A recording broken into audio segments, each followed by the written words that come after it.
Sejam bem-vindos a mais um CGCast, o podcast do Clube dos Generais, o podcast para quem não pode ter um blindado em casa. Eu sou o Daniel Ibarra e hoje nós vamos falar sobre batalhas navais no Atlântico Sul com um desvio pequenininho ali pelo Pacífico e depois vocês vão entender por quê. Comigo sempre ele, o mestre dos fortes de Santa Catarina, Glênio Madruga. Tudo bem, Mac? Tudo jóia, saudações cavalarianas a todos os nossos ouvintes.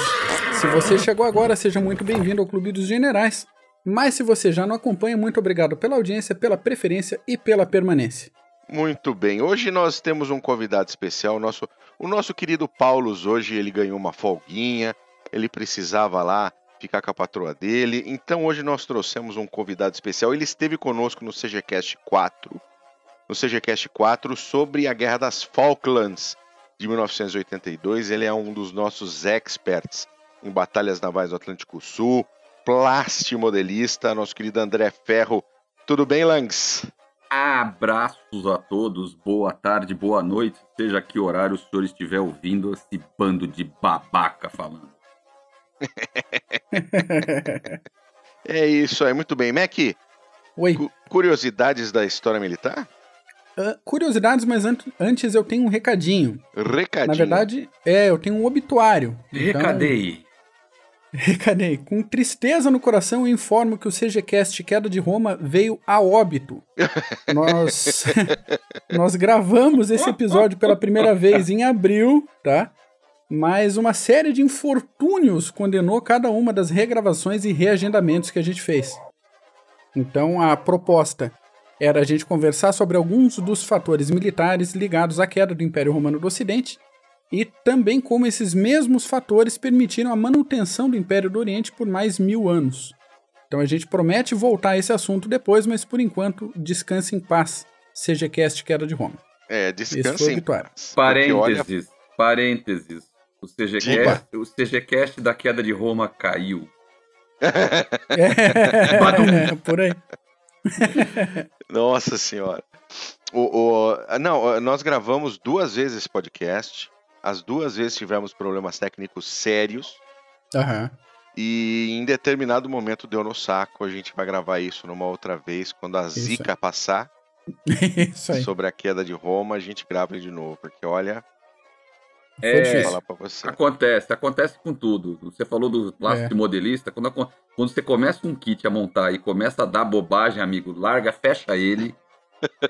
Desanuvie a cabeça, guarde-o e pega dali uns 3, 4 meses. Aí, quem sabe, aí melhora. Pega outro, né? Dá uma reciclada, dá uma respirada. Eu tô com uns 3 começados aqui dessa base. Não, começou a complicar. Fecha a caixinha, vai tomar sua cerveja, faça outra coisa, mas tudo bem. Vamos lá, vamos iniciar. Isso daí é pra diversão, né, Langs? Não é pra até porque o negócio é feito exatamente para você desestressar. Então, né? Faz muito sentido. É isso aí. Ô Mac, essa é a curiosidade? Oi. Não, a curiosidade militar... Não, a gente tem coisa pra curiosidade militar. Essa foi a curiosidade nossa. Nossa. O ano era 1402 e o confucionista Fang Xiaoru foi condenado à morte. Nada muito anormal, nada muito esquisito na China nessa época, já que tinha uma guerra civil que durava aí uns 3 anos. Nada muito esquisito na China de hoje. Também. E gente pra caramba sendo condenada à morte à torta direito, né? O problema aí é que, entre a queda de um imperador, o assassinato de outro, o estabelecimento de outro, um sujeitinho chamado Zhu Di autoproclamou-se imperador da China e resolveu acalmar os ânimos, matando boa parte da oposição e das mentes que poderiam causar problema para ele. No meio desse rolo, o nosso Fang Xiaoru era um estudioso famoso, um professor ali da região, que resolveu protestar e questionar a legitimidade do novo imperador. Falei que o imperador aí queria acalmar os ânimos, então o Xiaoru foi condenado à morte por um processo antigo de diversas camadas. Nesse processo, o condenado era morto, seus pais eram mortos, os avós, tios e tias, todos os sobrinhos... Não, tem mais. Todos os sobrinhos, caso o camarada ainda fosse casado, morria a esposa, os pais da esposa, os filhos e esposas e maridos dos filhos e, eventualmente, os netos do condenado. Eram 9 camadas, era a famosa, na época, condenação por 9 camadas de parentesco. Caceta. Ao ser comunicado da condenação, o Xiaoru ainda tirou um sarrinho, dizendo que 9 camadas era pouco, era 10, queria fechar a conta. O imperador atendeu ao pedido dele e a 10ª camada da condenação foi adicionada. Então todos os alunos dele foram executados junto com ele. Puta que eu pariu. Que pariu. Mas você sabe que eu sei o porquê dessa estratégia chinesa, né? Porque tudo é a mesma cara. Como é que você vai saber se você matou o certo, entendeu? Eu ia fazer um comentário assim. Porra, não fala um negócio desse, Lanks, tá? Mas no dia lá foram mortas 873 pessoas, tá? Puta que eu pariu. Na dúvida, foram matando e beleza. A execução do Xiaoru, cara, foi da seguinte maneira. Ele foi cerrado ao meio na altura da cintura, à vista do público. Só que, enquanto o cara era cerrado no meio, diz a história que ele enfiou o dedo na ferida, num pedaço que já tinha sido cerrado, antes de desmaiar, e escreveu no chão ali do lado onde ele estava sendo cortado uma última opinião sobre o imperador, que era uma letrinha aquela que significava usurpador. Ah, então, eu achei assim, que era mata... cu. Hã? Eu achei que ele tinha escrito cu. o que deu tempo de escrever. Não, mas segundo a história oficial, ele escreveu usurpador e ainda foi cerrado ao meio criticando o imperador lá. Não, numa letra só. Numa letra só. O imperador governou por 22 anos. O Zudi. É isso aí. Eu tenho medo desses orientais, esses amarelos. Já dizia Dornberger. Então... Não, mas realmente isso pra mim é novo, hein? Essa condenação, execução por camadas. Por 9 camadas de parentesco. Okay. É um negócio que eu li essa semana. No momento que eu li, eu pensei, tenho que levar pro CGCast isso aí, que é legal, interessante. Muito. É legal pra mim que tô aqui, né? Você sabe que olha, eu vou botar uma passagem, isso eu vi, vai parecer meio soberba, mas fui 2 vezes lá, trabalho pra China. E eu tava comentando com um cliente lá, um chinês, que eu tava até estranhando de ver negros, né? Africanos, negros na China, não? Que estamos fazendo intercâmbio, não sei o quê. Mas eles são muito problemáticos, o chinês falou. Eu falei, mas por quê? Ah, porque eles pegam um documento um do outro, é tudo igual. A percepção que nós temos dos amarelos, ele tem dos negros, cara. Que os negros é tudo igual. A falta que de referência de fisionomia, é tudo igual. Né? E o nego pra ele é tudo igual, então passa. O cara pega e troca o documento, o dele vai lá, dá pro outro, o outro passa pelo mesmo documento. E olha só que coisa. E nós somos os esquisitos, né? O que é a realidade, né? Exatamente. Mas tem que se acostumar, que eles vão dominar essa porra toda, viu? Vai. Nós vamos estar mortos mesmo, mas foda-se. Muito bom, vamos começar a falar das batalhas navais do Atlântico Sul. Vamos lá. A gente separou 3 batalhas que tem a ver com a Primeira Guerra Mundial e a Segunda Guerra Mundial, mas tem um ponto que a gente precisa trabalhar antes, que é a corrida naval armamentista anglo-alemã. Né? A Marinha Real Britânica, por ser uma ilha, sempre teve uma estratégia de se proteger através da sua marinha, o que é bastante óbvio, né? E sempre teve uma grande marinha em quantidade e também em qualidade.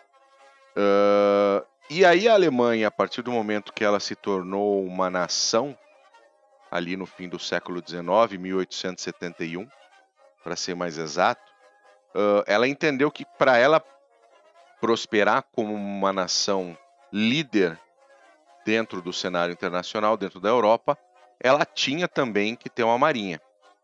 Tá? A Marinha Real Britânica tinha uma política de que ela precisava, em tamanho, ser maior do que as 2 próximas marinhas juntas. Certo? Esse era o parâmetro, né? O parâmetro eles chamam de two standards. Então, o parâmetro era, olha, a minha marinha tem que ser maior do que as próximas 2 juntas, porque aí não há como eu me sentir ameaçado, ou não há como me ameaçarem. Dificilmente uma guerra é uma nação contra outra sozinha, né? Exatamente. Eu tenho a vantagem, né, o upper hand, de qualquer maneira. E a Alemanha percebeu que ela precisava diminuir exatamente essa questão de tamanhos de marinha. Né? porque ela também queria colônias, ela também queria progresso, ela também queria dinheiro, como qualquer outra nação europeia que busca o protagonismo mundial. E a Alemanha sempre buscou o protagonismo mundial desde tenridade. Assim, eu diria, você tá correto, só que tem um fator aí que tem que ser mencionado. Diga. Que vai um pouco da vaidade pessoal daquela besta humana que era o tal do Kaiser Guilherme II. Né? Eu não morro de amores por ele. Eu acho que quem estuda um pouco da história da Alemanha sabe que se o pai dele não tivesse morrido tão pouco tempo após ter assumido o reinado, a Alemanha ia ser bem melhor. O grande problema... O Guilherme II era um cara problemático, invejoso. As casas reais, britânica e inglesa, eram tudo co-irmãs. Uhum. O pai do Kaiser casou com a filha da Rainha Vitória, né? Sim, senhor. O Kaiser Guilherme II era neto da Rainha Vitória. Morria de inveja da corte da Inglaterra, entendeu? Eles ficavam com umas picuinhas idiotas. E ele era um apaixonado por navios, que, não sei se vocês sabem, na tenridade dele, ele ia visitar a vovó e ela levava ele nos reviews. Ele adorava navio, sempre gostou de navio. Nos reviews reais, né? Então, que eles passavam a frota em revista lá do imperador, do rei, né? Da rainha. E ele ficava morrendo de inveja, porque ele queria os navios alemães da altura, da marinha alemã, da altura da marinha inglesa, né? E ele foi o fomentador dessa expansão da marinha alemã, que começou Sim. quando da unificação da Alemanha em 1871, começou com uma marinha costeira, com navio de defesa costeira, não tinha uma tradição. A Prússia, que foi quem dominou o Império Alemão, né? Não tinha uma tradição no mar, era uma tradição terrestre, de exército, né? Mas o Kaiser, Guilherme II, queria essa expansão e ele estava sempre barrado por os chanceleres incompetentes ou porque não tinha maioria no Reichstag, até que então veio como o líder lá, o ministro da Marinha, um tal de Tirpitz. Alfred von Tirpitz era um sacana, que ele viu a oportunidade de ganhar a confiança do Kaiser e dar uma expandida na Marinha Alemã com esse entusiasmo do Kaiser, né? Eles seguiam um método de ter eles chamam em inglês, não tem uma frase em português. Em inglês é fleet in being, né? Isso, ou seja, a frota por si só, parada no porto, ter uma ameaça. Deve ser um elemento de dissuasão. Isso. Né? Então, esse era o objetivo que a Alemanha tinha, porque sabia que, para que ela fosse protagonista, para que o Guilherminho pudesse ser o protagonista e tirar toda essa invejinha malvada do coração, não, cara, você sabe, outro parênteses, você sabe que ele tinha um defeito de nascença, né? Um dedo, não era? Não, o braço dele era o braço. Torto e durinho, assim, tanto que nas fotos oficiais, ele tá super posado, ou com a mão repousando na espada. Nem pra equitação esse inútil servia, entendeu? Porque o Mac de cavalaria sabe que precisa ter pelo menos os dois braços pra cavalgar. Exato, pelo menos pra cavalgar direito. Ou pra empunhar uma espada decentemente, né? E ele tinha um dos motivos dele, dessa invejinha, era isso. Ele se achava um aleijão. Porque era um defeito de nascimento, que eu acho que ele foi tirado a forceps e deu uma... Quando ele era bebê, né? E aí deu uma amassadinha no bracinho e fodeu. O cara ficou meio maluquetes, né? Maluquinho de todo. Não, e era tudo irmão, primo irmão, né? Ele, o czar da Rússia, Jorginho, tá todo mundo... Não, eles faziam os troca-troca, né? Tem umas fotos aí do Kaiser e do... Eita, me fugiu o nome. Do Czar, né? Lá. Qual é o nome daquele? Nicolau, isso aí, obrigado. Nicolau, de uniforme Nicolau trocado eles lá, trocando uniforme, isso. Foto famosa. Porque eles faziam aqueles rapapé de ser, como é que chama? Emérito, cavaleiro emérito, e aí bota o uniforme lá, né? Do outro país. Tipo, uma comenda, Isso, é parte de uma ordem, né? A ordem do cotoco. Isso, sei lá. Então, O cara botava... tem muito disso, né? Na realeza europeia tinha muito disso. A ordem da jarreteira. Claro. A ordem de não sei o quê. Então... tinha Ordem muito da jarreteira, porque ia ficar chato a ordem da Santa Liga, ia ficar difícil. Você sabe que até hoje eu não sei o que é uma jarreteira, né? A gente vai botar imagem. A gente vai botar mesmo. Põe a imagem de uma jarreteira, por favor. Quem tinha a ordem da jarreteira era o Churchill. Ele era o grande chefe da ordem da jarreteira. O que será que vai aparecer no YouTube esse troço de ordem da jarreteira? Eu tô torcendo pra ter uma foto do Churchill. Eu tenho até medo de botar isso aí. Tá? Tô precisando dessa foto. Mas você tava falando do Tirpitz, Langs. Ele podia, como você disse, ele podia ser um safadinho, mas ele conseguiu o que ele queria, né? Não, em termos de competência, de estrategista, ele era top. E ele foi, digamos assim, aproveitou uma ocasião do gosto do Kaiser lá para os interesses dele e expansão da Marinha. E ele, assim, precisamos de 4 novos coraçados. Bota no bio lá, no projeto de lei 8 que eles aprovam 4. Ele era desse esquema. Porque ele tinha trânsito livre no hashtag, ele tinha competência política para conseguir aprovarem essas coisas, entendeu? E ele foi ele vinha da Marinha Prussiana e era muito respeitado, né? Sim. E teórico, né? Ele gostou do trabalho daquele almirante, de um comandante americano, né? Mayhan, né? Que era a influência, Alfred Mayhan, a influência do poder naval na história. Isso. E com esse trabalho ele conseguia, pelo menos, convencer quem precisava liberar lá o Funfa para as construções navais. O Guilherminho abraçou com as pernas esse livro. Tudo. E nossa, isso. Depois você sabe que eles barraram também num problema de logística, né? Porque eles precisaram alargar o canal de Kiel, porque os navios ficavam com os novos dreadnoughts construídos, eram tão grandes e de boca, né? De largura tão calado, grande, né? Que não só calado, de boca, de largura mesmo. E não passava no canal que tinha, porque o estaleiro ficava dentro do Báltico para sair fácil pro Mar do Norte. Então o canal de Kiel, do porto de Kiel, teve que ser alargado para poderem passar os navios novos. Que barbaridade. Cara, foi do ponto de vista de armamento naval, esse início de século XX aí, até o momento dos encoraçados de bolso da Segunda Guerra Mundial, foi só ladeira abaixo, né, cara? Foi um maior e melhor que o outro. Foi, mas nesse ponto, um trabalho que muito pouca gente não dá o devido valor são os adidos navais, né? Sim. São os caras que eles estão da representação diplomática do país, mas tem que ficar de olho nos avanços tecnológicos, de armamentos e tudo do outro país que ele tá. E reportar isso tudo, né? Exatamente. E eles foram fundamentais nesse início de século para... O trânsito da mala diplomática da Alemanha era foda. Não era mala, era um container diplomático. Mas o Tirpitz, ele fez um plano com o nome dele, obviamente, né? Modesto pra cacete. Modesto pra cacete, plano Tirpitz. O cara faz plano com o nome dele, o cara faz comenda com o nome dele. Esses caras são foda, cara. E esse plano aconteceu em 5 partes, né? Foram 5 atos, né? Eles chamam de German Fleet Acts.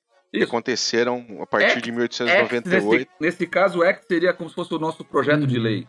Isso, é o nosso projeto, o projeto de lei que eles mandam para a Câmara no hashtag para aprovação da verba para construir, né? Da verba, né? Assina embaixo, porque... E aí, mas interessante o seguinte, foi 1898, 1900, 1906, 1908 e 1912 foi o último. Mas a Grã-Bretanha só prestou atenção em 1908. Quando já tinha passado uma caralhada de verba... Quando a água começou a bater na bunda. Eles entenderam que a coisa estava feia. E aí os próprios britânicos, eles estavam sob o governo liberal do Asquith.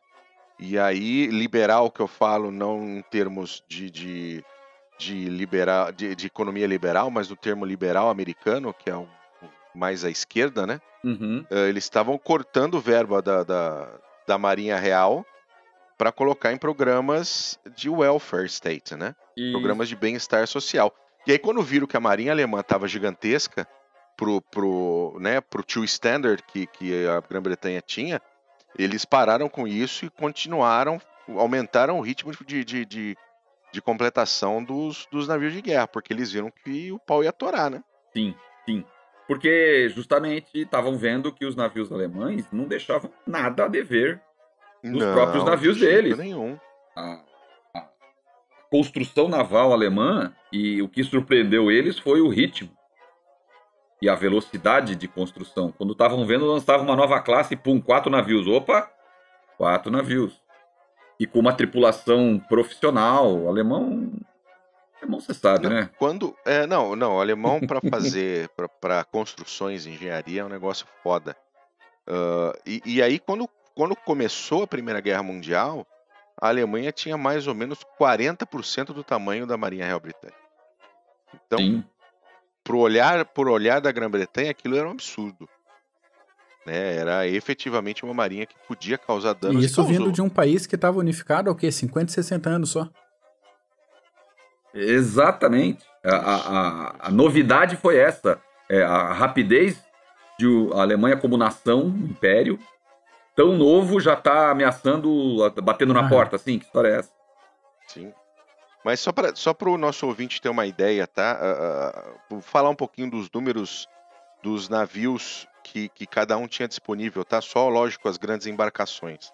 Mas, por exemplo, a classe Dreadnought, que era a principal, a Marinha Real tinha 22 unidades já comissionadas, já em serviço, e mais 13 em construção. A Marinha Imperial Alemã tinha 15, com mais 5 em construção. Apesar do número parecer distante, ele não é. O ritmo de construção alemão era impressionante. Sim. Porque você não constrói uma embarcação gigantesca dessa de um dia para o outro. E não era só uma, né? Eles tinham vários estaleiros envolvidos. Então, quando saía, ficava pronto uma classe, já tinha outros da mesma classe quase no mesmo status. E como tu comentou mesmo, Langs, exatamente. Não era só o navio, era tripulação, era treinamento, doutrina, tudo. Tem que sair tudo pronto, não adianta só botar um negócio boiando na água se não tem uma previsão de como usar isso taticamente. Não, isso não se pode negar a qualidade do marinheiro alemão. Não, do militar, né, eu diria. Militar, né? Vamos já generalizar. E uma outra coisa interessante, você falou dos números, até quando a Inglaterra achava que estava inovando com a ideia do almirante Fisher, dos cruzadores de batalha, que é aquela... Eu acho que esse Fisher fumava maconha ou... Ópio na época, Ópio, né? Na época, ele cheirava papoula, mastigava a folha de papoula, mas dizendo que velocidade é blindagem, então ele botava um navio grande, o tamanho e de calibre dos canhões de um encoraçado, mas com a blindagem de um cruzador. Aí tomava um balaço só, acabou a brincadeira. Exato, mas até então eles não tinham testado em combate. O alemão foi lá e fez também, e tão bons quanto, entendeu? O mesmo princípio. Eles não sabiam o calibre dos canhões, mas eram canhões primários, eram canhões de armamento primário. Então, tipo 11 polegadas, 12, 15, aqueles canhões enormes. Não, eram impressionantes. Em encouraçados, né, os cruzadores de batalha, a Royal Navy tinha 9 em funcionamento e 1 em construção. A Marinha Imperial tinha 4 com 3 em construção. Ou seja, estava chegando muito próximo muito. Da Royal Navy no começo desse processo todo de Primeira Guerra Mundial. E a Alemanha já começava a ter colônias além-mar. Sim, né? Eles tinham só para você colônias... ver, você tinha mandado aqui os números, né, das frotas, para você ver como foi rápido esse avanço da Marinha Alemã. Os navios velhos, mais obsoletos, que eram chamados os pré-dreadnoughts, a Inglaterra tinha 40, a Alemanha 22. Então, ela já tinha deixado de fazer os navios antigos. Sim. Estava dando ênfase nas construções tecnologicamente modernas, né? Não, e depois havia um foco também, e esse acabou sendo o foco da Marinha Alemã também na Segunda Guerra, que era a guerra submarina. Os alemães focaram em determinados momentos na estratégia da guerra submarina contra as belonaves de superfície. E isso aconteceu a partir de 1916, especialmente depois da Jutlândia, né? Perfeito. Até porque a frota, depois de ter perdido algumas unidades básicas, né, unidades grandes de primeira linha, o Kaiser não queria que os navios dele saíssem se não fossem em imensa maioria. E aí a estratégia que o Tirpitz fez foi, então tá, vamos estrangular a ilha com um bloqueio submarino. Exatamente. Foi aí que aí vamos matar eles de fome nos navios mercantes. Foi isso que até acabou precipitando a entrada dos Estados Unidos na guerra. Exatamente. E aí, uma dessas possessões que a Alemanha tinha era na China. Né? Eles possuíam uma região, um porto na China. Isso. E ali ficava a frota do Conde Spee. Do Oriente, a frota do Oriente. A frota do Oriente, do Graf Spee. Essa base é interessante, eu até fui visitar lá em Qingdao hoje, chama Qingdao. Eu tirei a foto de um forte que tem lá, e uma coisa interessante que os alemães são imbatíveis, que tem até hoje, é a cervejaria alemã. Da época que era. É verdade.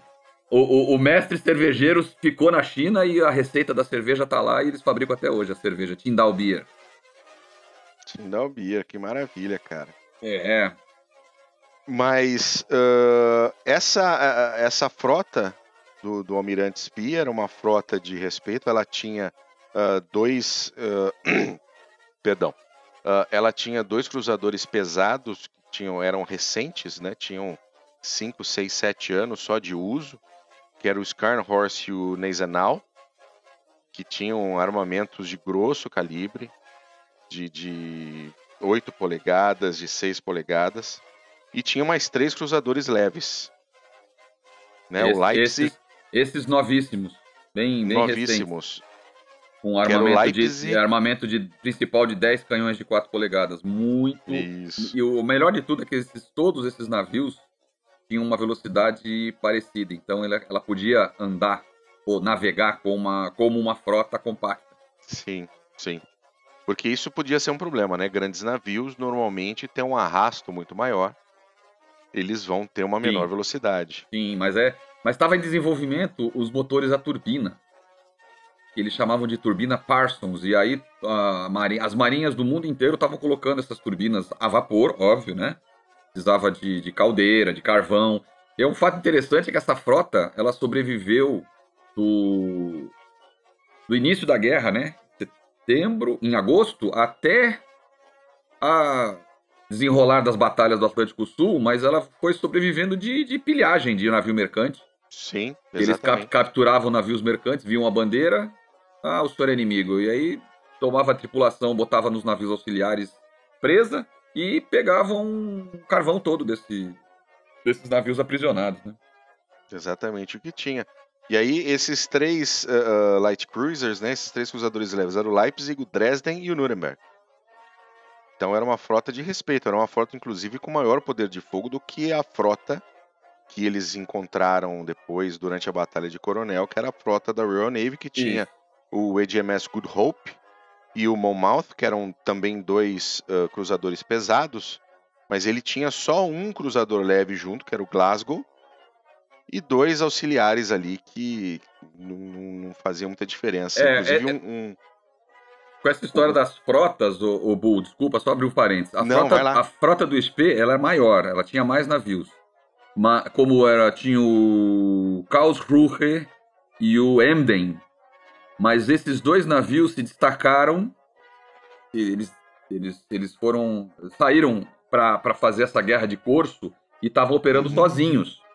E uma coisa interessante que o Karlsruhe, ele foi parar na costa oriental da África e fez miséria lá até ser cercado na África. Então esse navio foi desmantelado e os canhões deles, pesados, de 4 polegadas, né, foram pro exército do general alemão que deu uma dorzinha de cabeça nos ingleses na África, né? Aqui é o caçador de Zulu? Esse aí mesmo. E o Enden foi acho que o mais que mais teve sucesso, mais exitoso, essa palavra é bonita, né? Exitoso do navio que operou em guerra de corso no Pacífico, porque ele simplesmente operava sozinho, precisava de pouca carvão e estava um dia aqui, outro dia lá, era difícil de plotar o movimento dele, porque ele trabalhava na ocasião. Então onde é que está o trânsito maior? Evidentemente ele evitava a rota Anzac, que estava bem, eram os reforços de soldados para a Europa, lá da Austrália e Nova Zelândia, que esses comboios estavam bem guardados. Então ele operava sozinho, em pequenos lugares meio desconhecidos, Índia. Eles foram muito bem sucedidos, esse Paul Miller. Um detalhe, o cara era um cavalheiro que aprisionava os navios da marinha inglesa e convidava os comandantes para almoçar, jantar com ele. Ah, que beleza. Ele era gente boa. Ah, tamo em guerra, mas a gente é cavalheiro, tá pensando o quê? Aí ele teve o azar de topar numa dessas, porque também é questão de ocasião. Então ele teve o azar de topar com um cruzador australiano, Sydney, e aí ele não era páreo para um cruzador pesado australiano, que deu-lhe uma caceta e ele foi obrigado a... Como é que chama? Sim, afundiar. Né? Ele afundou, ou ele se afundou-se a si mesmo. Se afundou-se num recife de coral lá, e encalhou por si só, e aí a tripulação se rendeu. E então esses dois também faziam parte da frota do SP. Maravilha. Essa lista que eu passei para vocês é a lista dos navios que estavam envolvidos na Batalha de Coronel. Sim, exatamente. Então a gente passou pelo período de rearmamento de corrida de armamento naval entre Grã-Bretanha e Alemanha. A Alemanha muito bem sucedida num período muito pequeno de tempo. E aí começa a Primeira Guerra Mundial. Né, o pau finalmente vai torar depois de, sei lá, podemos falar aí de mais de 100 anos de tratados costurados dos mais diferentes tipos e com os mais diferentes interesses que acabaram chegando e gerando a Primeira Guerra Mundial. Não é só porque o maluco foi lá e atirou no príncipe, né, gente? Tem um histórico ali. Tem um histórico. E essa Batalha de Coronel foi uma batalha que aconteceu ali na costa do Chile, por isso que eu falei que a gente ia passar pelo Pacífico. Isso. Ela aconteceu na costa do Chile, frente ao Porto de Coronel. Para quem nos ouve, só fazendo uma parte geográfico rápido, para quem acompanha a gente pelo aplicativo do podcast, o Chile, aquela geografia de tripa, né? Sim. Coronel fica mais ou menos no meio do mapa, um pouco a sul de Santiago. Muito bem. E aí, o que aconteceu? De tudo aquilo que eu pesquisei sobre a Batalha de Coronel, o Cradock, que era o vice-almirante britânico, ele não tinha ordens muito claras se engajava ou se não engajava a frota alemã. Apesar de que as duas frotas não sabiam que iam se encontrar. Não, exato. E eu tenho um outro agravante do pobre do Cradock. Ele meio tava com a raspa do tacho. Ele tava com a raspa do tacho da Royal Navy, né? E alguns navios dele, além de serem velhos, tinham se eu não me engano, o Canopus, que era um pré-dreadnought, um encoraçado pré-dreadnought. Era o lixo mesmo. Ele tava indo pra scrap, ele ia ser desmantelado. É. Ele foi posto na ativa de meio de emergência, porque estourou a guerra. E aí não tinha tripulação pra armar ele, né?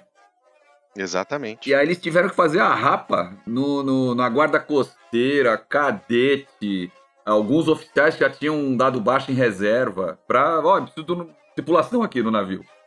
3 ou 4 caras com tifo, um manco, um surdo. Não, foi meio problemático isso. E foi engraçado. Depois a gente vai falar nas referências. Eu li aqui alguns livros aqui sobre essa guerra naval na Primeira Guerra, e tem relatos de sobreviventes da batalha que falaram pro Daily Telegraph, ou seja, deram uma declaração oficial num jornal, que não sabe como que a Royal Navy deixou o Canopus sair, levantar ferro e ir pra batalha, porque ele tava com uma mesclado de uma galera lá que... Só renegade, só...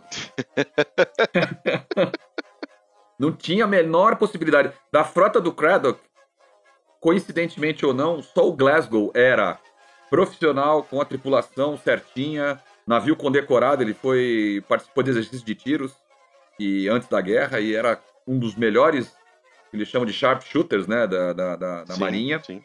Então o Glasgow era o melhorzinho, e era um cruzador leve só. Né? Não, e foi um dos que, aliás, ele e o Canopus. O Canopus, ele escapou da Batalha do Coronel porque ele não chegou a tempo, né? Exatamente.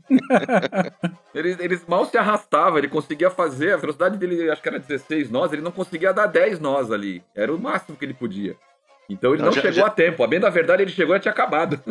Não, fala a verdade, a 10 nós num navio desse no mar, olha, você tem que ter coisa pra fazer, hein? Porra, tinha tartaruga passando nele e dando tchau. Não era possível, não gostei. Então, uma contra ainda acabou se encontrando justamente por isso. A frota inglesa era esse catadão, entre aspas. Era um catado, né? E a frota alemã estava com ordem de voltar para a Alemanha. E o Spee houve por bem falar, não, vamos por Estreito de Magalhães, Atlântico Sul, Atlântico Norte, e a gente entra e voltamos lá. Vamos brigar no Mar do Norte, vamos que vamos. Sim. E o que eles iam fazer? Vamos por ali que não vai dar alteração nenhuma, tá super seguro o caminho. Exato, mais ou menos isso, porque o Atlântico não tava com nenhuma notícia de frota inglesa, nada, ele tava esse catado aí, que nem ele sabia. Aí eles pararam perto de Santiago para pegar o correio. Para pegar o correio, falar lá com o embaixador alemão, aquelas coisas, e eis que surge a frota inglesa. Aí a batalha se dá porque não tem como evitar. Se encontraram. Aí o Craddock, pra piorar a situação do Craddock, ele tava com os navios dele numa posição contra o sol.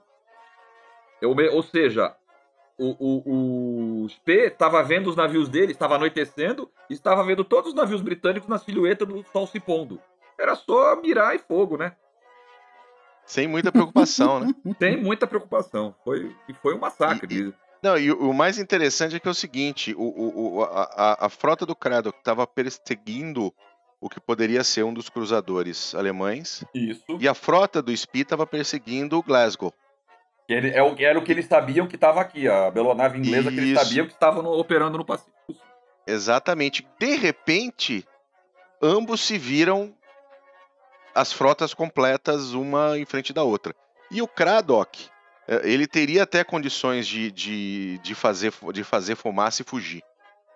Só que ele estava pressionado com a história do Trowbridge, do almirante Trowbridge, que foi lá daquele CGCast 7 que a gente falou sobre o caso do Goben e do Breslau. Uhum. Que são as duas belonaves alemãs que entraram pelo canal, pelo Mediterrâneo e foram entregues aos turcos. Nas barbas de uma base inglesa que era em Malta. Isso. Não, e as barbas da frota inglesa do Trowbridge, que não conseguiu pegar o Goben e o Breslau. E ele estava enfrentando corte marcial exatamente por isso, porque ele não conseguiu engajar. Isso aí. Falta de combatividade. Aí o Craddock falou, se eu não engajar esse cara aqui, capaz de ir pra corte marcial também, nem fodendo. Bom, mas ele também não foi muito diferente o destino dele, que ele foi pro saco, né? Não foi, né? A batalha, como você falou, começou no cair da noite, a frota inglesa contra o sol, o poder de fogo alemão era superior cara, tanto o Good Hope quanto o Monmouth receberam mais de 30 impactos. Sim. Caramba! Sim, pra você ter uma ideia, o armamento do Good Hope, que ainda era o melhorzinho, apenas 2 canhões, mas de maior calibre, mas o alcance era inferior aos canhões do Charnoz, que era de 8 polegadas. Então, eles foram massacrados.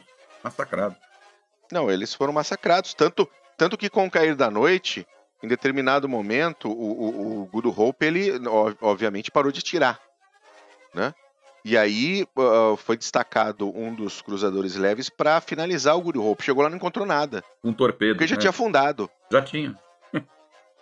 Você entendeu? Não, foi realmente um massacre. Um massacre. Quem conseguiu fugir foi o Glasgow, que era o mais rápido.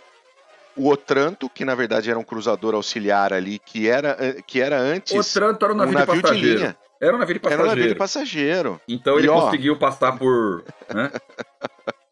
Ele deu no pé. Abriu fora, exato. E o Canopus que tava vindo de cadeira, de rodas, né? O Canopus é aquele cara que você convida pra uma festa e o cara pega e não chega porque dormiu, entendeu? Aí ele chega às 5h30 da manhã e aí a festa? Pô, a festa acabou já, né? E aí, o que aconteceu? Esse pessoal britânico conseguiu fugir, foi embora ao sul do Atlântico, direção às Falklands. Que era a base mais próxima, né? Que era a base mais próxima para poder, né, se recuperar de toda essa questão. E a frota alemã foi para Valparaíso, onde foram recebidos com festa pela população alemã local. Sim, que não era pequena a colônia alemã. Não era. E nessa era interessante, assim, alguns portos tinham navios comerciais de bandeira alemã. Eles eram, evidentemente, obrigados a dar o carvão deles, combustível, para os navios de guerra. Então foi o que aconteceu. Eles foram reabastecidos, não pelo governo, mas pelos navios da bandeira alemã que estavam no porto de Valparaíso. É. Mas nem tudo são flores, né? A frota do SPI, ela gastou por volta de metade da sua munição e metade do seu abastecimento, tanto de carvão quanto de víveres, durante a batalha. Então, aí eles foram abastecidos só de carvão, né? Só de carvão, inclusive naquele sistema que você comentou. Encontra um mercante, para o cara, fala assim, desculpa, né, perdeu o Playboy. Quase e isso. Rouba o carvão do cara. Eles tinham carvão suficiente, inclusive. Eles conseguiram fazer essa ação contra os mercantes, com 2 mercantes, e ele tava todo mundo com carvão no topo. De combustível estavam beleza. Combustível, passando pelo Cabo Horn ali, eles estavam lindão pra ir embora pra casa. Mas o SPI queria mais, né, o Langs? Então, há controvérsias. Eu não sei se foi ambição do SPI de bombardear também Port Stanley. E aí, porque essa derrota, entre aspas, foi uma derrota que repercutiu no almirantado. Então eles falaram, não, agora vamos ter que mandar alguma coisa mais serinha lá embaixo. É verdade. E aí eles destacaram 2 cruzadores de batalha modernos. Grandes, fortes. Sim, com armamento de primeira categoria, com armamento de grande calibre, velocidade, tripulação treinada, ou seja, navios profissionais mesmo, e mais alguns cruzadores leves para complementar e caçar a flotilha do SPI. Agora, eu não sei se o SPI, eu não tenho registro do SPI ter tido essa ambição de vou bombardear Stanley, porque para eles Stanley estava vazia. Então, exatamente esse o ponto. Stanley estaria vazia e seria fácil não só bombardear, mas simplesmente passar a mão no que Stanley tivesse. Porque ali era uma base de abastecimento da Royal Navy. Sim. Então ali tinha tudo que os navios da Marinha Alemã precisavam também.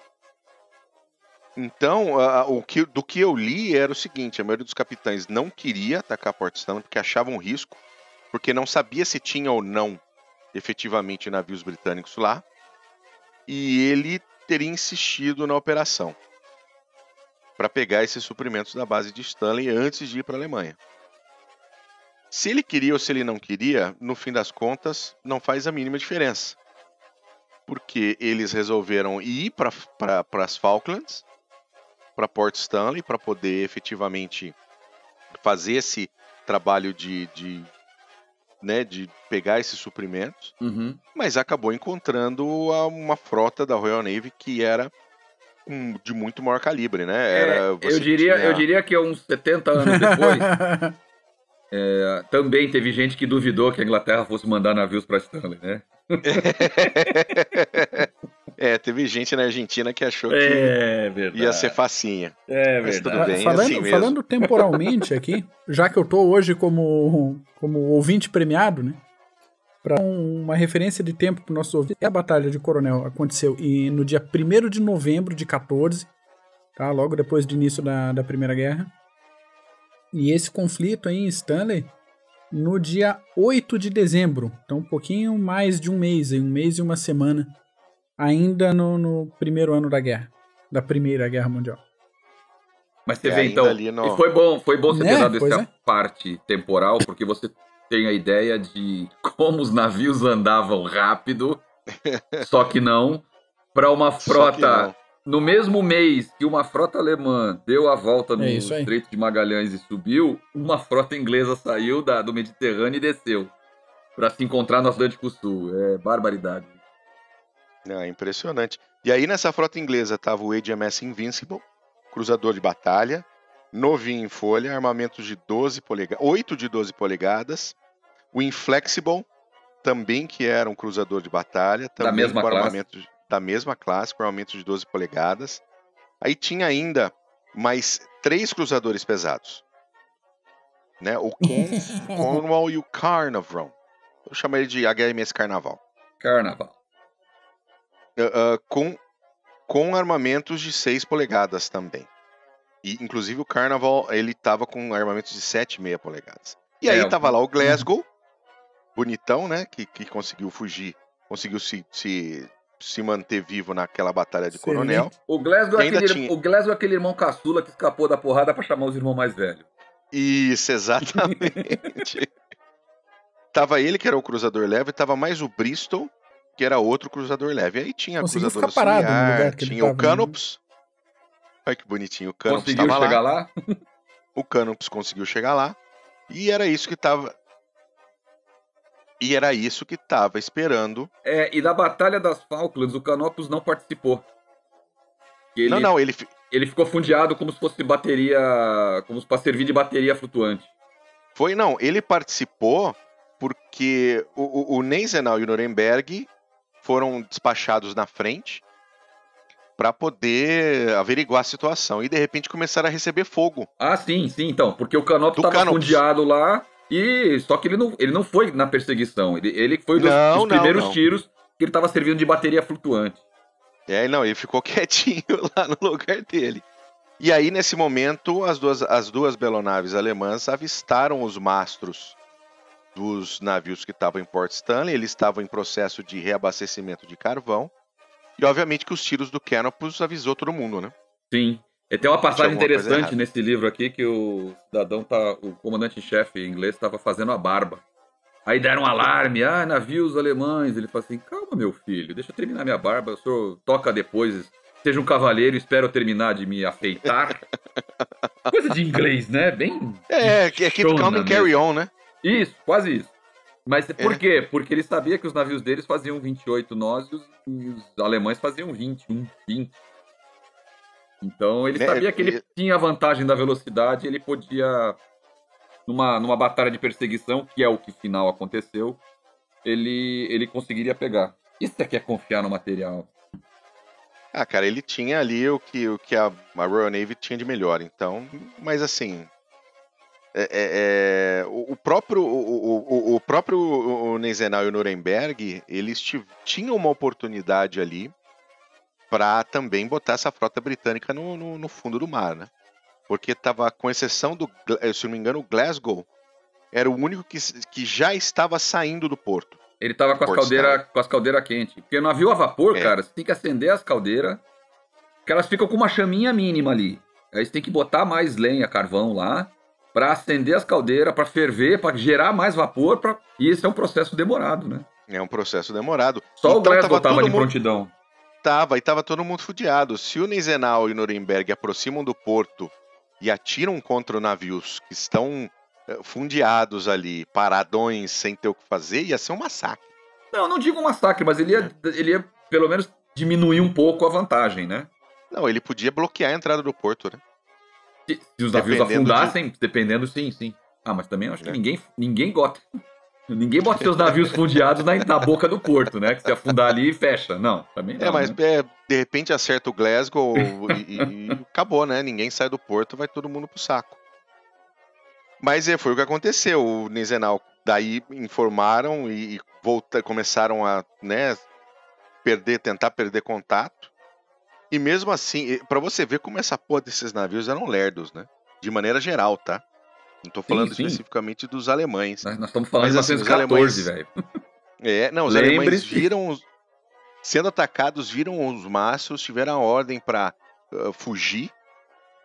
E mesmo assim ainda deu tempo dos navios britânicos né, acenderem caldeira, saírem do porto, alcançar os caras e afundar todo mundo. Sim.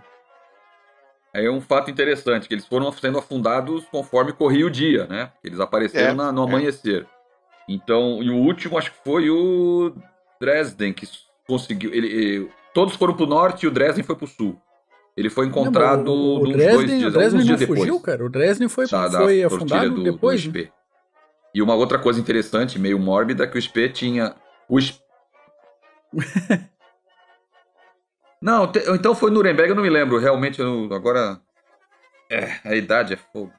Mas teve um dos cruzadores leves alemães que fugiu pro sul e conseguiu viver mais uns 2 dias aí até ser encontrado. E outra coisa interessante é que o Spee, ele estava na Capitânia, no Scharnhorst. E ele tinha 2 filhos nessa flotilha. Um no Gneisenau, se eu não me engano, o outro estava no Scharnhorst com ele. E todos os filhos também morreram. Ele estava com os 2 filhos também na flotilha dele. Não, isso eu não sabia, olha só. Bom, no fim das contas, a frota inglesa saiu do Porto Stanley, perseguiu a frota alemã e afundou todos os navios da frota. O Dresden, alemã. Já dando dados, de novo, uma pequena contribuição. O Dresden deu no pé, tá? E saiu enganando a marinha inglesa durante uns meses aí, até ela aportar na ilha de Robinson Crusoe, no Chile, em março de 1915. Só que chegou num estado tão desgraçado que praticamente não tinha mais carvão, o motor estava ferrado. Então foi o Dresden mesmo. Tava sem condição de continuar. Então o capitão do Dresden fez contato com as autoridades do Chile para internar o navio ali, belezinha, bonitinho. O Dresden foi cercado. E um desses navios que cercou foi justamente o Glasgow, essa desgraça desse Glasgow aí. E daí o pessoal violou a neutralidade do Chile, cara, e meteu fogo no cidade Dresden, escocesa, coisa linda. Botou pro fundo, né? Mais ou menos isso. Né? Mas foi meio, né? Ficou meio chato, assim, neutralidade, né? You do what you have to do, baby. Cara, Churchill vocês não mandou afundar a tropa francesa fundiada em Mers el-Kabir. Não, a gente quer ganhar a guerra, cara. Exatamente. Não, neutralidade, deixa rapaz. Os caras ali, tava todo mundo verdade. Mas o pessoal, a maior parte da tripulação conseguiu ir pro Chile lá e ficar de boa durante a guerra. Não, a tripulação já tinha saído, já, todo esse processo já foi feito. O que não acontecia em Mers el-Kabir, né? Morreu uma caralhada de francês. E aí nós tivemos essas 2 grandes batalhas aí, né? Uma no Pacífico Sul, uma no Atlântico Sul, na Primeira Guerra Mundial, que foram batalhas de grandes belonaves, né? O que a gente vai ter de parecido durante a Primeira Guerra Mundial depois é a Jutlândia, né? Aí é caso para 2 CGCasts. Aí é Jutlândia 2 CGCasts. Uma batalha naval infernal.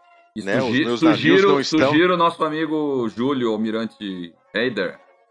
Com certeza, com certeza. E eu terei um imenso prazer em participar. Estou à disposição. Participará, com certeza. E aí a gente vai dar um salto de tempo para agosto de 1939, né, meu caro Langsdorff? Agosto. Agosto de 39, a Batalha do Rio da Prata, onde o encouraçado de bolso, coisa bonitinha, né? Encouraçado de bolso, mas não tinha nada de bonitinho, não, era filho da puta, encouraçado de bolso. Você atirava nele e não afundava o desgraçado. O encouraçado de bolso, para quem não sabe, foi uma classe de encouraçados desenvolvido pela Alemanha depois do Tratado de Londres, depois do Tratado de Versalhes, porque existiam muitas limitações para a Marinha alemã construir as suas embarcações de guerra. Então os alemães, safadinhos, inteligentinhos, construíram um navio dentro dos moldes de tamanho que o Tratado de Versalhes pedia, só que com uma eficiência de fogo e de blindagem fora do comum para o que havia na época. É isso, né, Langs? Então... Por causa dessa limitação do Tratado de Versalhes, os alemães deviam ter bons advogados e conseguiram brechas E Era o advogado do Fluminense. quase... E quase isso, garantiram de pé junto que esses navios deslocavam 10 mil toneladas, eram cruzadores, e não estamos infringindo, e os navios eram um pouquinho maiores, né? Aquele jeitinho igual deram na aviação, que avião do Correio já saía com reparo de metralhadora. É isso aí. Meu, foi bonito. E eram navios bonitos, a linha deles era bonita. Eram muito bonitos. E aí o Graf Spee estava sob o comando do Hans Langsdorff. Logo ali, um pouco antes do começo da guerra, ele já tinha sido despachado para o Índico e para o Atlântico Sul para fazer esse trabalho de corsário. Exatamente. Ou seja, porque a Marinha Alemã nunca tinha se recuperado do mesmo nível que ela estava de paridade com a britânica, né? Não tinha nem tempo, né? Não deu tempo. O que ficou no Atlântico Norte foi o Deutschland? O Deutschland. O Deutschland ficou no Atlântico Norte. Perfeito. Só para o nosso ouvinte entender essa questão da recuperação, quando terminou a Primeira Guerra Mundial, os navios da Marinha Alemã foram todos levados, aqueles que não afundaram, né, e não tiveram problemas, foram todos levados para a base escocesa de Scapa Flow. E aí, quando chegou na entrada do porto de Scapa Flow, os marinhos alemães, para que os navios não caíssem na mão não. Se afundaram, não foi? Não foi na chegada. Eles ficaram internados umas semanas, várias. Eles chegaram a fundear, serem desarmados. As culatras dos canhões foram retiradas para não atirar mais. Esse é outro episódio que vale um podcast também. Ele foi uma procissão e era engraçadão, porque eram 3, 4 navios de guerra ingleses escoltando 18 alemães, assim, um negócio absurdo. Mas eles estavam todos com as culatras dos canhões removidas para ninguém ter gracinha e uma ideia de sair atirando, né? E aí eles chegaram a ficar portados algumas semanas, enquanto as tripulações falavam que eles iam ficar fazendo manutenção nos navios, até o Tratado de Versalhes ser assinado e até se decidir o que iam fazer com os navios. Entendeu? Aí a tripulação eles estavam isolados, quase não se viam entre os navios. Algumas vezes se reuniam, mas trocavam sinais de luz luminosos, sabe, de Morse. Sim. Combinaram um dia X lá, e abriram as válvulas e afundaram quase que simultaneamente. E aí, obviamente, a Alemanha ficou sem marinha. Praticamente. Basicamente. Com um destroyer só e cruzadores leves depois foram entrando. Então, a classe Deutschland, da qual o almirante Admiral Spee fazia parte, junto com o Deutschland e com o Scheer, foi construída depois, já tentando driblar essa restrição de Versalhes, né? Que eu te falei. A restrição era construir navios até 10 mil toneladas, eles garantiam que tinha, mas tinham 14 mil e pouco de deslocamento. Então eles eram navios maiores. Isso. E aí, antes da guerra, o Graf Spee foi enviado para o Atlântico Sul. Ele, olha, para você ter uma ideia, fundou um cargueiro na costa de Alagoas. Você sabe uma coisa interessante? O Graf Spee, ele participou da Guerra Civil Espanhola. Ele patrulhou o norte lá da Espanha. E ele esteve na Coronation Review, que é aquele desfile de coroação do rei Jorge VI, sabia? Olha que beleza. Ele representou o governo alemão. Que maravilha, não sabia dessa. Sim. Que coisa.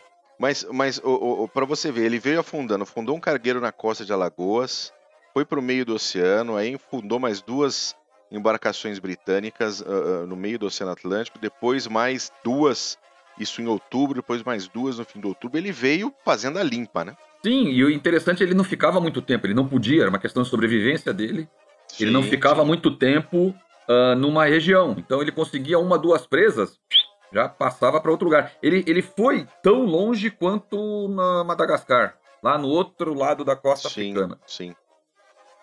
E era interessante que o Langsdorff ele modificava a aparência do navio. Sim. Mas isso você sabe que placas, né? Ele fazia de lona ou de compensado. Ele fazia uma torreta falsa para disfarçar para a silhueta parecer um navio britânico, por exemplo. Ou um outro mercante, ou né?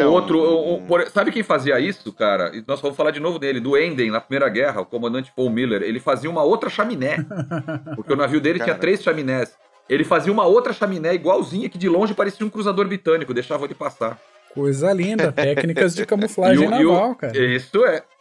Sim, exatamente. E o Langsdorff, ele chegava ao cúmulo, às vezes, de botar uma placa na frente do nome para aparecer o nome de um outro navio, entendeu? Não, muito bom. E ele também, só pra gente lembrar, todos esses navios afundaram, mas ele antes retirava as pessoas dos navios, né? Fazia Exatamente. Pegava o que fosse necessário, o que fosse interessante, e depois ele afundava a embarcação. Exatamente. Isso era um cavalheirismo do Langsdorff. Exatamente. Eu li um relato de um comandante de um mercante inglês, e o cara, ele aprisionou o cara, convidou pra jantar, mandou, vem aqui no passadiço, vamos assistir ao afundar o teu navio. Pô, afundou o navio dele. E aí ficou com o cara. O cara frequentava o camarote do Langsdorff, assim, dá licença, comandante, vamos fumar um charuto. Ele ficou parceiro, parça. E aí ele, quando o negócio começou a apertar, um pouco antes da batalha lá de Montevideo das Falklands, ele descarregou esses últimos prisioneiros no Altmark. De grande lembrança, se deve lembrar, na Noruega, né? Que foi aprisionado. Sim. Ele era um navio auxiliar de abastecimento em alto mar. E esse comandante, esse comandante inglês, ele relata o medo, o pavor dele com os balaços. E ele tá com, se alguém reagisse, se tivesse alguma escolta, porque eles iam embaixo do convés, não vinham a batalha. E ele falava, cara, e se esse navio mercante tá com escolta, nós vamos morrer aqui, eles vão afundar o Graf Spee, nós vamos morrer. Mas ele conseguiu ser desembarcado antes da última derradeira batalha. Muito bom. E aí, com toda essa movimentação do Graf Spee, a Marinha Britânica despachou uma força para proteger os navios que operavam na área, especialmente na região do Rio da Prata, que era responsável por 40% dos produtos primários embarcados para o Reino Unido. Sim, principalmente carne da Argentina, nitrato do Chile e café do Brasil. Só para que beleza. Para efeito de curiosidade. O que a gente mandava para os ingleses? E essa é uma rota comercial importante que ele falou, vou pegar algumas presas aqui. Exatamente. Ele mandou 2 cruzadores pesados, o Cumberland e o Exeter, 2 leves, o Achilles e o Ajax. E era o comandoro inglês Henry Harwood, que era o capitão dessa frota com o Exeter. E aí aconteceu meio que os ingleses efetivamente esperaram o Graf Spee aparecer na região porque fazia muito sentido. Uhum. Sim, eles foram por eliminação. Eles tinham. O engraçado é que a ordem para os navios mercantes era telegrafar, em vez de SOS, ou além do SOS, estou sendo atacado, tinha um código. 3 letras S era um ataque de submarinos e 3 letras R eram ataques de mercantes, ou de navios corsários, que eles chamavam de raiders. Então, sim, o último antes que ele afundou na África, antes de vir para o Atlântico Sul, conseguiu enviar o RRR. Então, alertou que tinha um navio corsário na área e eles logo deduziram que era o Graf Spee. Muito bom. E aí, chegamos na batalha em si, ali em 13 de dezembro, 6 horas da manhã, o vigia do Graf Spee avistou 2 antenas no horizonte e enviou o alerta para a tripulação, né? E aí ele conseguiu identificar que eram 3 navios de guerra britânicos, e ali ficou até difícil a identificação, né? O que eram esses navios? Eram cruzadores pesados, cruzadores leves? Mas você sabe que quase ao mesmo tempo, o Harwood também avistou o Graf Spee, né? Eu imagino que sim. Ele mandou o Exeter investigar. E o Graf Spee cometeu um erro de identificação, que ele supôs um cruzador pesado e 2 leves, ele supôs serem um cruzador leve e 2 destroyers. Que aí ele falou, isso eu tiro de letra.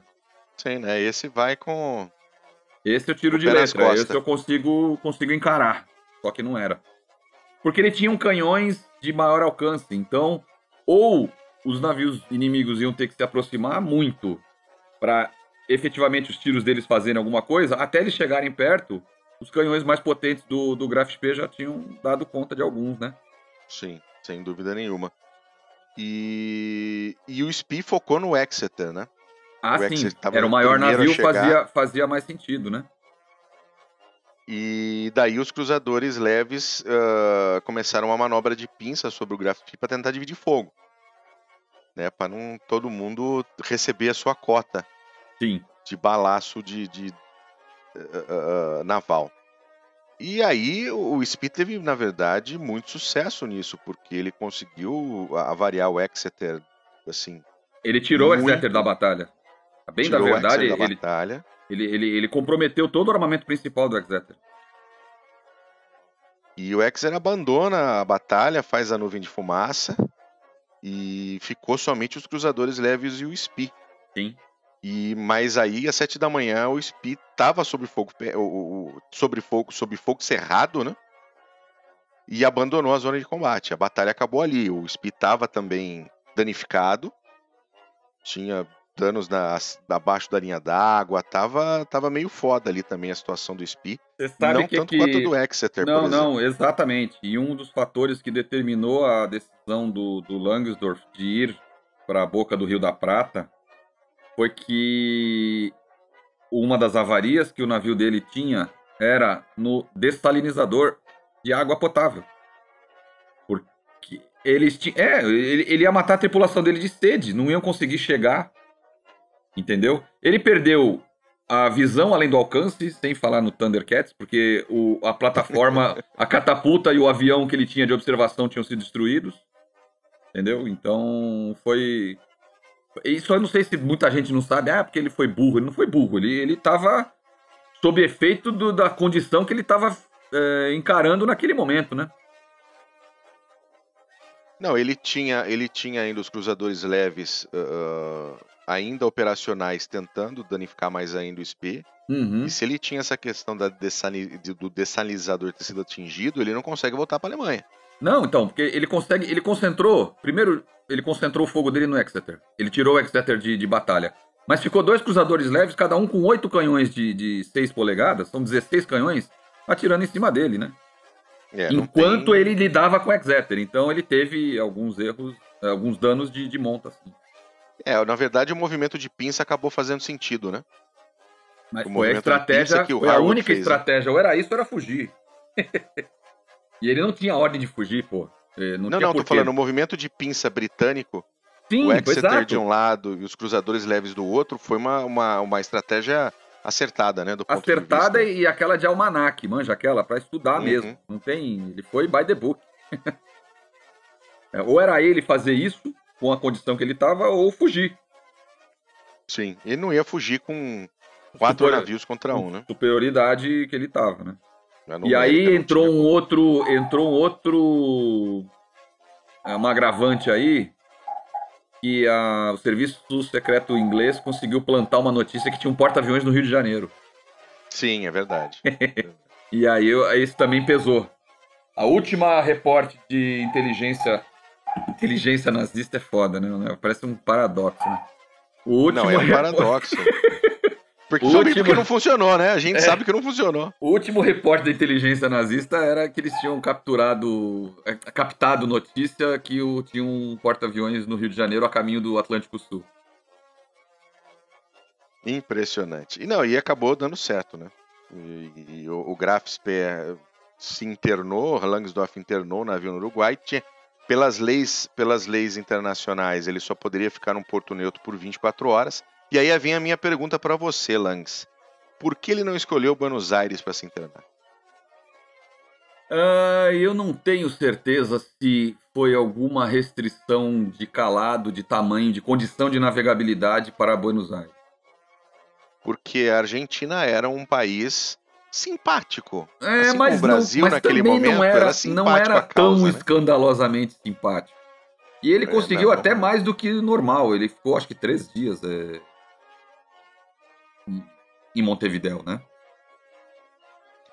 Ficou alguns dias em Montevidéu. Porque eles foram enrolando, diplomaticamente foram enrolando, e os chilenos pressionando, e o alemão falando, chileno, cala a boca, eu tô lidando com o negócio aqui, entendeu? Então, foi engraçado isso, porque como eles conseguiram moldar ou dobrar a pressão chilena para fazer o que fizeram.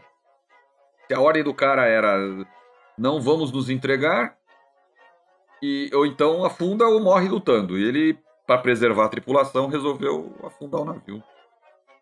Não tinha condições de fazer reparos em 24 horas ou em 72 De jeito nenhum. horas, né? No nível que ele precisava para navegar em mar aberto, não tinha condição. E não só navegar, né? Sair do porto e oferecer combate. Tinha Pois isso, se não tinha condição de navegar, quanto mais de combater. Ele realmente... Olha, agora é engraçado que, voltando a falar, eu consegui achar, era a inteligência britânica plantou a notícia que o Ark Royal e o Renown, que é um cruzador de batalha, estavam no Rio de Janeiro vindo para a Força H se juntar ao Cumberland. Então isso também foi determinante, né? Sim, ele se viu, eu tô aqui, para eu sair a boca do Rio da Prata, eu vou encarar um encoraçado, um porta-aviões, mais um cruzador pesado, leves, eu não tenho a menor chance de êxito. E se eu não sair, a Marinha Inglesa tem o costume de bombardear a gente em Porto Neutro mesmo, né? É verdade? É lógico, pô. Ah, tá.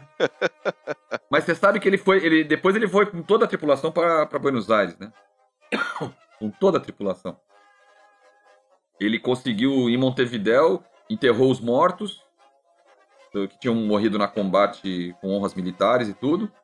Levou o navio pro meio lá do Rio da Prata, lá no canal. Detonou cargas no duplo fundo. Afundou o navio em águas rasas. E aí voltou pro porto. Pegou um rebocador. E foi pra Buenos Aires. Foi pra Argentina. Com a tripulação dele toda apinhada no rebocador. Caramba. E ele no fim se mata, né? Sim, aí no fim ele já sabia qual que ia ser o destino dele com o chefe que ele tinha. Aquele senhor com bigode curioso, né? Sim, sim. E aí ele viu que tá todo mundo salvo e em condição de segurança, e ele pegou e deu cabo à própria vida. E é interessante que ainda tem alguns remains, algumas relíquias, né?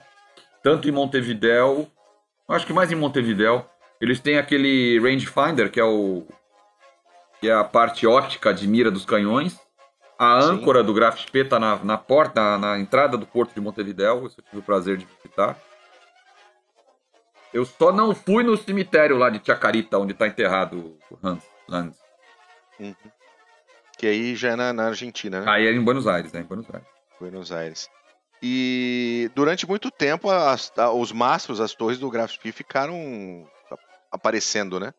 Sim, um pedaço da proa do navio, ele ficou um tempão lá, até ser desmantelado e... É porque eles estavam com medo de esses malucos pegar relíquia lá e sair por aí dizendo, olha... Eles tomaram cuidado de retirar a águia, que era o símbolo nacional da Alemanha, nazista, né? Nazista, né? Que estava na popa do navio. Tá tudo guardado lá no museu em Montevidéu. Sempre tem maluco pra essas coisas. Bom. Pra não ter, como é que chama? Adoradores, né? Sim, babaca. É. Sempre tem imbecil. Idiotas em profusão. Se idiota voasse, a gente não via a luz do sol. Puta, cara.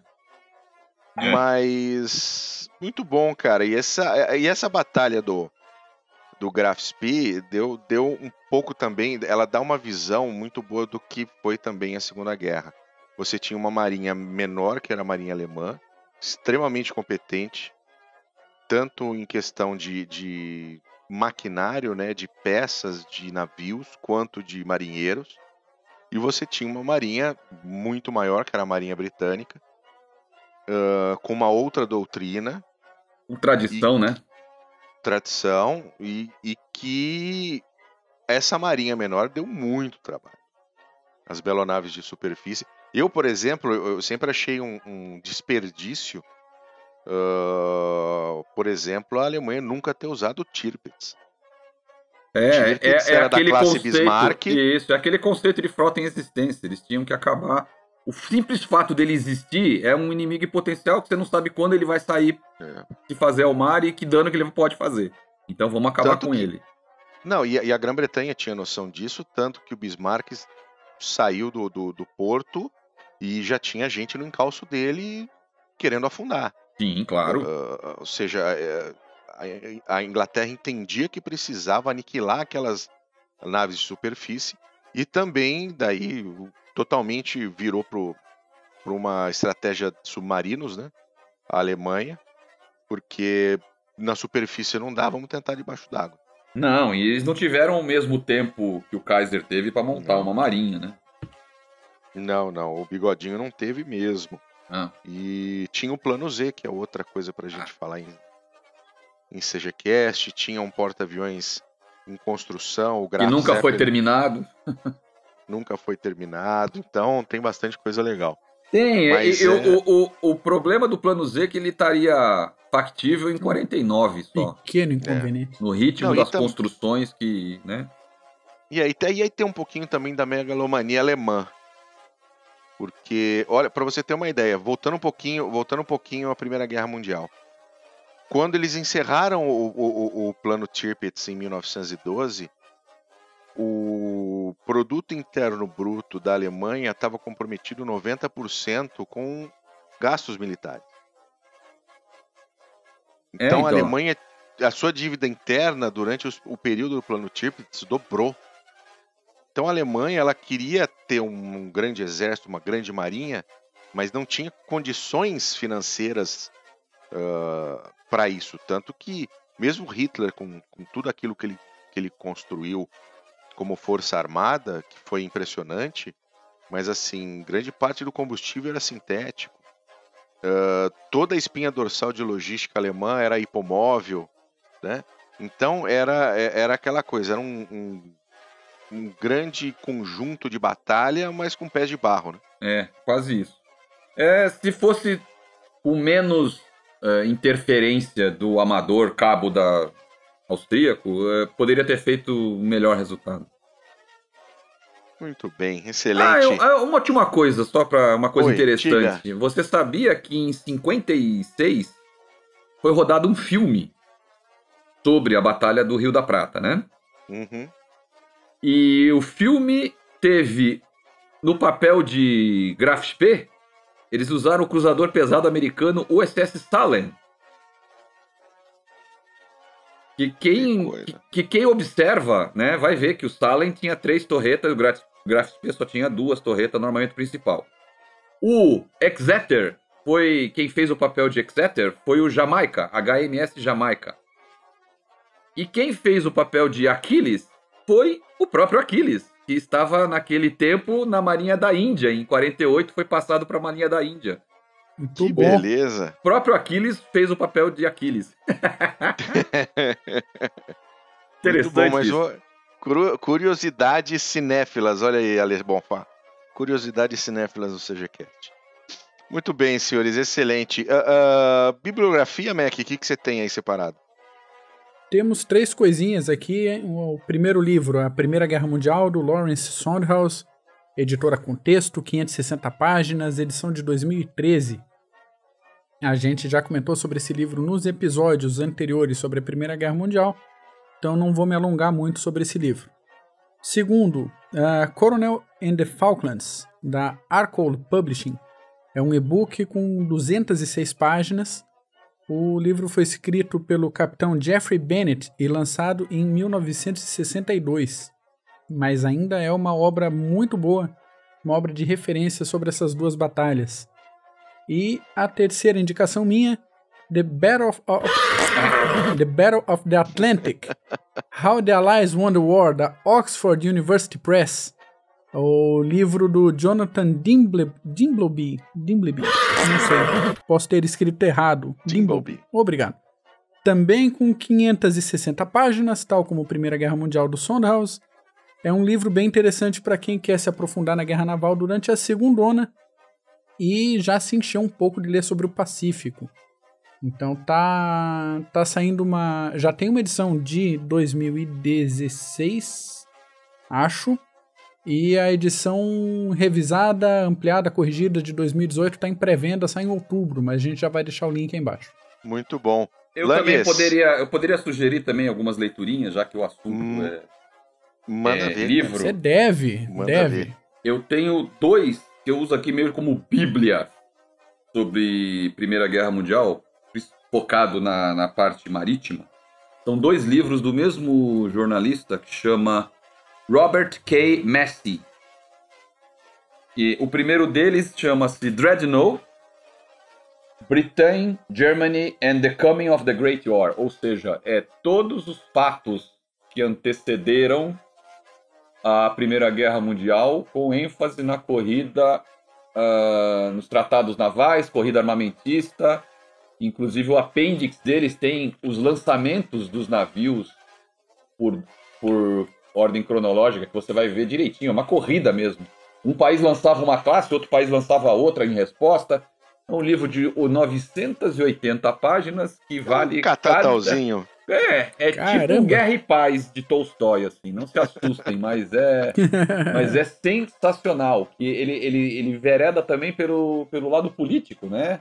As alianças, os diversos governos ingleses tentando se impor, ou pelo menos se isolar também, dependendo do primeiro-ministro da ocasião. E o outro livro também do mesmo autor, Robert K. Massey, que chama Castles of Steel, Castelos de Aço. E aí já é a parte operativa, né? Então eles fazem a narração das batalhas e toda a guerra naval, é focado na guerra naval da Primeira Guerra Mundial. Muito bons livros, e eu tenho aqui comprados há 12 anos atrás, valem cada centavo de dólar que eu paguei neles. Não, muito bom. Dá para procurar em EPUB. Em e-book também, deve ter. Eu não procurei porque eu tenho esses exemplares aqui, já amareladinhos pelo tempo, que não troco, não vendo, não cedo. Muito bom. Eu vou procurar em e-book, viu? Eu vou procurar que esse da corrida armamentista me interessou deveras. Ele é bem interessante, tipo, você vai gostar. Vai entrar na minha listinha aqui de 634 livros que estão na fila. E o nome é fácil, é Dreadnought, é o nome da classe do encoraçado revolucionário lá. Muito bom, excelente. Tá ótimo. Senhor Hans Langsdorff, meu amigo André Ferro, foi excelente conversar com você sobre essas questões navais da Primeira e da Segunda Guerra Mundial. Muito obrigado pelo seu tempo. Imagina, é um prazer. Sinto não ter participado de algum outro antes, mas foi por absoluta falta de tempo e agora até deu, porque você me pegou ainda no final de férias e é um prazer. Fico honrado em participar e estou à disposição. Muito bom. E vamos marcar aquele sobre a Jutilândia com você e com o nosso querido Almirante Reiner. Esse vai valer a pena também, viu? Vai valer a pena. E eu espero vê-lo no Encontro Nacional em novembro, né? Estamos trabalhando para tal. Como não sou dono da bagaça ainda, tenho que pedir a benção do chefe. Mas deu seus pulinhos. Você viu que muita gente já confirmou. Então não é muita gente boa, é só o Papi, o Ego. Putz. Você viu que vai ter uma repetição de Blumenau. Vou ter que ver isso mesmo, então? Repetição de Blumenau e da Via Ápia. Tá bom, estaremos aí. Não, vou fazer o possível. Excelente. Mac, diga. De novo, muitas graças. Eu que agradeço, aponto para os nossos queridos ouvintes que estamos em todas as redes sociais, as mais importantes. Então, Twitter, Instagram, Facebook, só procurar por Clube dos Generais. Langs, abração, obrigado por ter participado desse episódio. Obrigadão, Max, prazer. Vamos encontrar nos próximos aí. Prazer foi meu falar com vocês e estar aqui. Muito bom. É isso aí, meu querido ouvinte, muito obrigado. Reclamações, sugestões, puxões de orelha, contato@clubedogenerais.org ou então pelo Facebook, Instagram, Twitter, tem todo esse monte de plataforma aí para você gritar com a gente, tá bom? Maravilha, gente. Muito obrigado, um grande abraço, tchau.